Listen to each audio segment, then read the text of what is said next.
10 जुलाई 2025 की सुबह लगभग 10 से 11 बजे के बीच में 25 साल की राधिका अपनी मां के लिए किचन में एक स्पेशल डिश बना रही थी क्योंकि उस दिन उसकी मां का जन्मदिन था और वह उन्हें एक प्यारा सा सरप्राइज देना चाहती थी। इसी बीच उसकी पीठ पर 4 गोलियां लगी और उसी पल उसकी जिंदगी खत्म हो गई।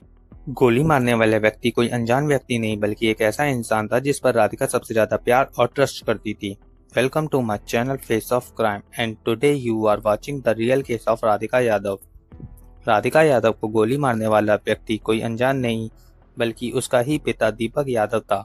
ऐसी क्या वजह रही होगी जो एक पिता को अपनी ही बेटी की हत्या करने पर मजबूर कर सकती है। इस सच्चाई को जानने के लिए हमें राधिका की बैक स्टोरी जाननी होगी। राधिका यादव सिर्फ एक ऑर्डिनरी लड़की नहीं थी बल्कि एक टैलेंटेड टेनिस प्लेयर थी जिसमें सानिया मिर्जा जैसा मुकाम हासिल करने की पूरी काबिलियत थी। उसने नेशनल और इंटरनेशनल लेवल के कई टूर्नामेंट खेले थे जिसमें उसकी आईटीएफ वुमेन्स डबल रैंकिंग 113 थी। साथ ही उसके नाम पर 10 इंटरनेशनल रैंकिंग पॉइंट भी थे। लेकिन असल लड़ाई ग्राउंड के कोर्ट पर नहीं बल्कि उसके घर की 4 दीवारों के बीच में चल रही थी। कुछ समय पहले राधिका के शोल्डर पर फ्रैक्चर हो गया था जिसकी वजह से डॉक्टर ने उसे कुछ टाइम के लिए खेलने से मना किया था। कंधे पे चोट लगने की वजह से राधिका ने उन बच्चों को कोचिंग देना शुरू कर दिया जो बच्चे टेनिस सीखना चाहते थे। वह अलग अलग कोर्ट बुक करती थी और वहां पे बच्चों को टेनिस सिखाती थी। इसी तरह उसने अपनी जिंदगी की एक नई जर्नी की शुरुआत की थी, पर शायद ये नई शुरुआत उसके पिता और कुछ लोगों को पसंद नहीं आ रही थी। पुलिस ने जब दीपक यादव से पूछताछ करी तो उसने बताया कि वह अपने गांव बाजीराबाद दूध लेने जाता था तो वहां पर लोग उसे चिढ़ाते थे कि तुम अपनी बेटी की कमाई खाते हो, तुम्हारी लड़की का कैरेक्टर ठीक नहीं है, वह छोटे कपड़े पहनती है। उसने बताया कि मैंने अपनी बेटी को अकेडमी बंद करने के लिए भी कहा था पर उसने साफ मना कर दिया। इन्हीं सब बातों से मैं रोज स्ट्रेस में रहने लगा था, इसलिए मैंने अपनी अंत में लाइसेंस रिवॉल्वर निकालकर उसे शूट कर दिया।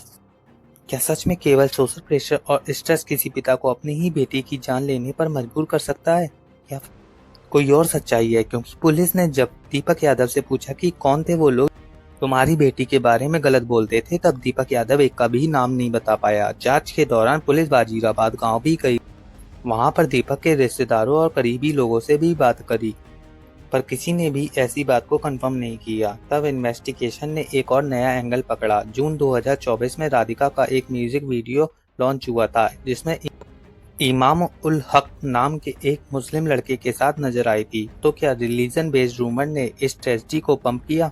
सोशल मीडिया पर बहुत से लोग राधिका का अफेयर दूसरे धर्म के लड़के के साथ था इसलिए पिता ने यह कदम उठाया, लेकिन शुरुआती जांच में पुलिस ने जब ये सारी बातें डिसमिस कर दी।